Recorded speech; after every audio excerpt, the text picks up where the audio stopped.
Hi friends, నా పేరు కేశవ్. మీరు చూస్తున్నది టెక్స్మార్టింటెలుగు ఛానల్. ఫ్రెండ్స్, ఈ వీడియోలో నేను ఈపాస్ గురించి అయితే మాట్లాడబోతున్నాను. సో ప్రజెంట్ సిచ్యువేషన్ తెలిసిందే, మనకి లాక్డౌన్ అయితే కొనసాగుతూనే ఉంది.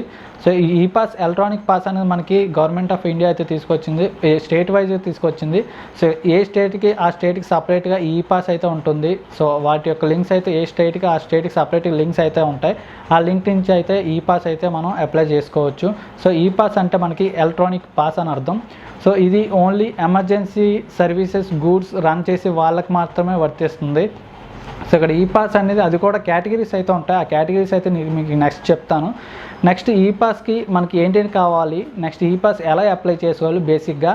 సో వీటి గురించి అయితే మీతో ఈ వీడియోలో అయితే షేర్ చేసుకోబోతున్నాను. Let's begin our video.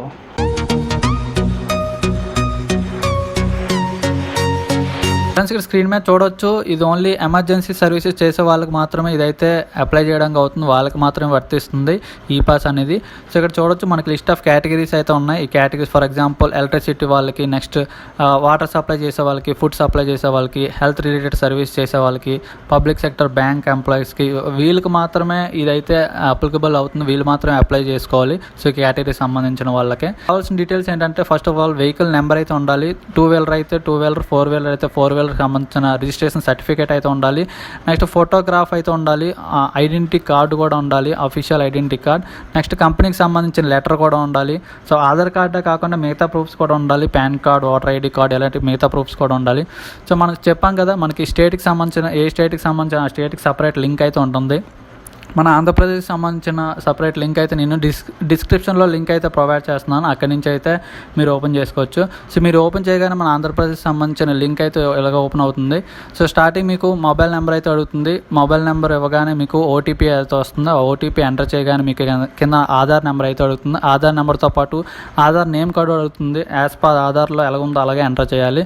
Next మీకు ఆర్గనైజేషన్ అనేది అడుగుతుంది. నేచర్ ఆఫ్ ఆర్గనైజేషన్ అంటే గవర్నమెంటా లేదంటే ప్రైవేటా సంబంధించిన సెక్టర్ అయితే. నెక్స్ట్ ఇక్కడ organisation type, number of employees, ఇలాగా మిగతా మీ ఎంప్లాయీ డీటెయిల్స్ కూడా ఫిల్ చేయాల్సి ఉంటుంది. మీ నేమ్, మిగతా అడ్రస్ కూడా ఇలా ఫిల్ చేసిన తర్వాత మీకు క్యూఆర్ కోడ్కి సంబంధించిన ఫామ్ అయితే ఉంటుంది. ఆ ఫామ్ అయితే మీకు వెరిఫికేషన్ అయితే చేస్తారు. చెక్ పాయింట్ దగ్గర మీకు వెరిఫికేషన్ అయితే చేస్తారు ఇక్కడ.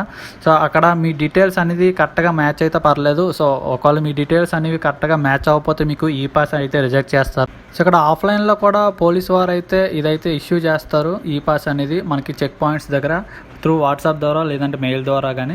సో మనకి ఇక్కడ ఆరోగ్య సేతు యాప్ ఏదైతే ఉందో అది ఓపెన్ చేయగానే మనకి రైట్ సైడ్ కార్నర్లో మనకి ఈ పాస్ సంబంధించిన ఇన్ఫర్మేషన్ అయితే ఉంటుంది. సో అక్కడి నుంచి కూడా మీరు ఇన్ఫర్మేషన్ అయితే తెలుసుకోవచ్చు. ఇది ఫ్రెండ్స్ ఈ పాస్ గురించి ఇన్ఫర్మేషన్ అయితే మీకు అందించాను అనుకుంటున్నాను. వీడియో నచ్చితే లైక్ చేయండి, అదేవిధంగా సబ్స్క్రైబ్ చేసుకోండి, ఎందుకంటే ఇలాంటి ఇన్ఫర్మేటివ్ వీడియోస్ మీ ముందుకు తీసుకొస్తుంటాను. Thanks for watching.